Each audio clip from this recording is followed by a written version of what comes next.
This is Super Yacht News with E. Sisman. Hi, welcome back to the channel. So after the massive fire that broke out at the Lurssen shipyard in Rendsburg in Germany last week, there's still no official word from Lurssen as to the damage caused or the cause of the fire. However, it appears that the yacht that was in the hangar and just 2 weeks away from completion may be a total loss. Now, the fire broke out around 9 a.m. on the 3rd of July, quickly spreading and causing parts of the building to collapse. Inside one of the buildings was the Superyacht Project Honolulu, an 86-meter or 282-foot yacht still in build.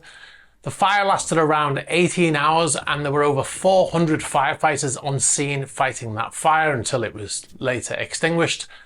The entire shipyard had to be evacuated, as well as some residential areas which were closed because of the smoke. Now, according to sources who wish to remain anonymous, the vessel was completely destroyed in the fire. However, we've been unable to confirm this with Lurssen so far. The vessel was believed to be in the final stages of the build process and just 2 weeks shy of being completed. So that's probably 4 years' work destroyed if that's the case.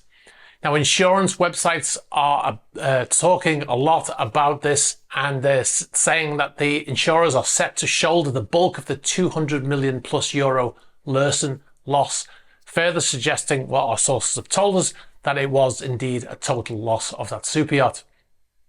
Now, obviously, we've contacted Lurssen to ask them about the status of the yacht, but we've not yet received any reply.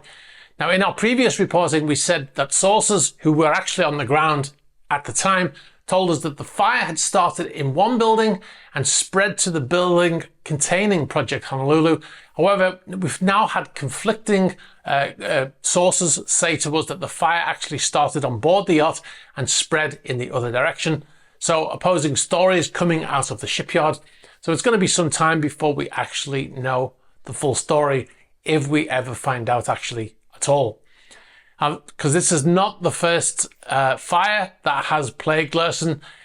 In 2018, the 146-meter or 479-foot yacht in build Project Sassy was destroyed by fire at the facility in Bremen-Wagesack. In that fire, 900 firefighters fought the blaze over 2 days before it was extinguished. Now, Lurssen never released the cause of that fire to the public. However, the insurance payout was believed to be around 600 million euros.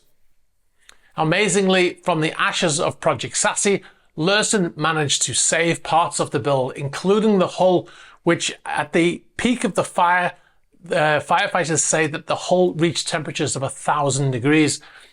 They also were able to save the engine room from that build, and they eventually ended up being in Motor Yacht Opera, which was delivered, I think, in 2023. Anyway, stay tuned for more information on that story. We'll move on to our next story now. Tony Buzbee, the American lawyer and politician, has lost his yacht in Hurricane Beryl this week. The yacht, which was believed to be an azimuth yacht, sank in the marina in Galveston in Texas. The yacht was moored in the Pelican Rest Marina in Galveston when the Hurricane Beryl passed by, causing the yacht to completely sink. Buzbee posted on his Instagram page photos of the yacht sitting on the marina floor, saying, "Lost my boat, the Patriot, yesterday. She sunk in the Pelican Rest Marina in Galveston. Although we did our best, she ultimately wasn't able to be saved. All in all, I'll consider us lucky, as I know many others didn't fare so well. This hurricane was no joke." And he's certainly correct about that, as the storm, before it landed in the US, it hit the island of Grenada. As you can see in this footage here, almost every building on the island appears to have been hit, and officials report that 98% of the buildings on the islands, including 6,000 homes, have been damaged or destroyed, as well as the hospital, the airport, and various marinas. They've all been severely impacted, as you can see in this footage. So in comparison, he's correct, isn't he? Really. All right, we'll move on.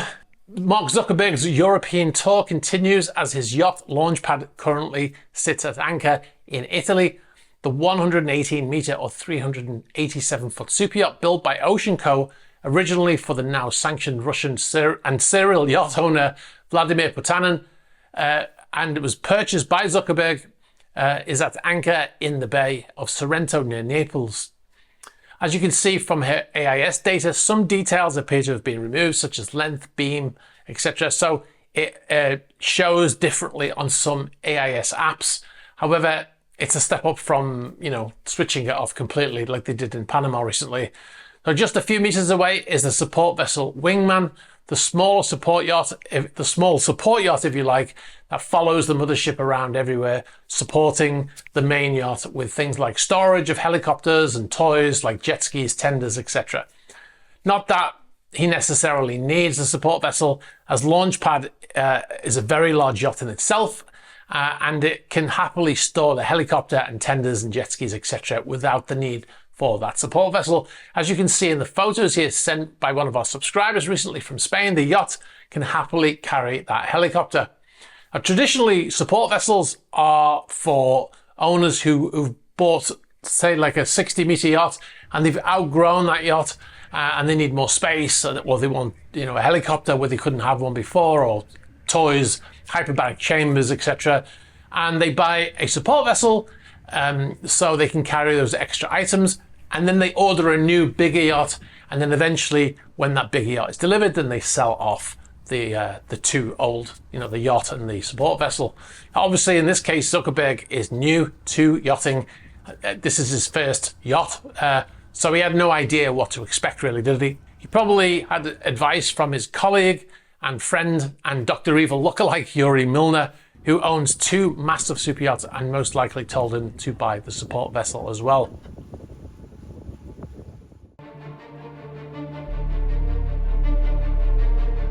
Be sure to check out our new feature, which is coming this Sunday. We visit the Italian marina to check out Putin's yacht, as the locals call it, she's apparently having more millions of dollars thrown at her in the shipyard whilst being detained by the Italian government. And if you can't wait until Sunday, you can check it out on Patreon, where the video is already live without adverts, exclusively for our Patreon members. Now, if you're not a member, you can join very easily by clicking on the link in the top corner. And we actually post more videos on Patreon than we do on the main channel. All right, guys, if you've got any information for us about any of these stories or any others, please be sure to get in touch in the normal fashion. You can get us on the About page of the YouTube channel. You can get us on the email address and the ticker. You can get us on, Facebook Messenger, Twitter, etc. And you can also get us on Threema. Be sure to like this video, very important for the algorithm. Hit the subscribe button, hit the bell for future notifications, and remember to share it with people who you think might be interested. All right, guys, thanks for watching, and I'll catch up with you soon. Bye-bye.